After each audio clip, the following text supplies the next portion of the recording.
Response cost presented by Christina Pfeiffer. Response cost is the loss of positive reinforcers contingent on problem behavior that decreases the future occurrence of similar responses. Response cost is a fine for misbehavior. It involves loss of one or more generalized conditioned reinforcers, such as removing a toy, losing tokens, or removing a desired task. A student loses 5 minutes of recess after engaging in the problem behavior. Response cost is also negative punishment. Punishment that results because of a stimulus or circumstance that is removed as a consequence of a response. So you're removing the stimulus to decrease the behavior.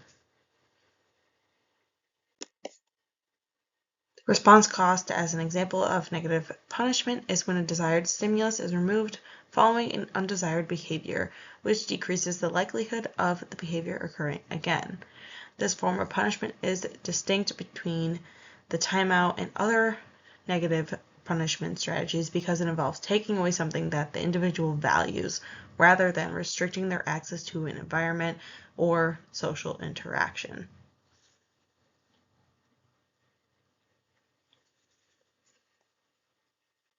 Say we have a client who's 6 years old with ADHD. They have been recording a problem behavior of interrupting the teacher and talking out of turn. The intervention would be that the child earns tokens for staying on task and following classroom rules. The response cost would be if the child interrupts, 1 token is removed. Over time, the child learns that interrupting leads to the loss of tokens, which are needed to earn a preferred reward. It's important to keep in mind to keep the fines the same. They should not be changed randomly. So if you're removing 1 token for 1 rule broken, do not suddenly remove 3 tokens later on for the same behavior. The fine should happen immediately after the undesired behavior occurs. Here we have an example of a token economy. A token economy can include a response cost, contingency, token loss for inappropriate behavior, and rule violations. It's important to let the learners be aware of which behaviors result in token loss and which behaviors result in gaining the tokens back.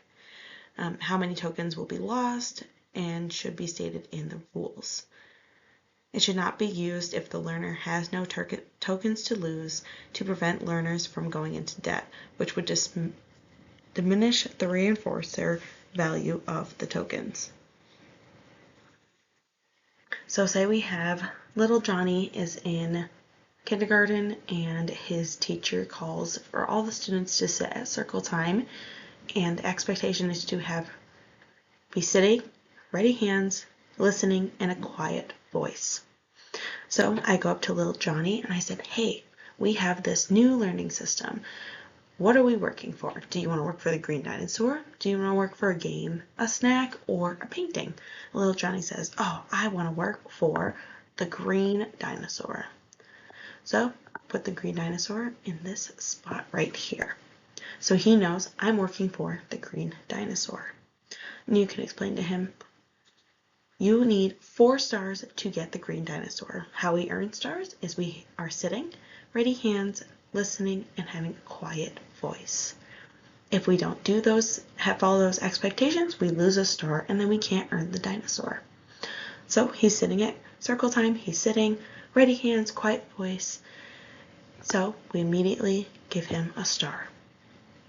Say a minute goes by, he's still listening, give him a star. Then little Johnny starts yelling out, interrupting, immediately taking that star away. Then, say, in a minute, he goes back to ready hands, quiet voice, listening. Immediately give him that star back so he knows that is the expectation. So say a minute goes by and again he gets a star. starts shouting out again, and he loses it. So this can go on and on until, he gets all 4 stars, which in turn leads to him earning the green dinosaur.